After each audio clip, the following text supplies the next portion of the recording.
Hi, I'm Dennis with Mega Air, and we're going to check out a Bosch Bova 5-ton condenser that we just put on this building right here. It's for one of the smaller offices in this building, and I want to show you a few things on the decibels and the amperage. Right now it is in speed 19 and it is drawing 3.5 amps, which is pretty low on the amp draw. This thing will go up to about 12 amps or so, but usually it runs in the lower speeds and it draws lower amperage, so that's pretty unbelievable for a 5-ton unit. And if you look up here at the inverter board, you can see that is in speed 19 right now, so that's a very low speed. It can go up to 78 on the speed. And then if you look right down here at the decibel meter,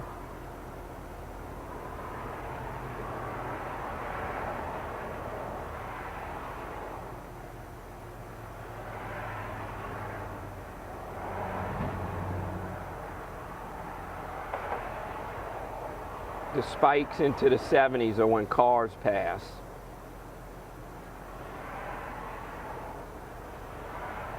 The unit draws about maybe 60, or it registers about 58 to 60 decibels normally. I talk louder than the unit is making noise.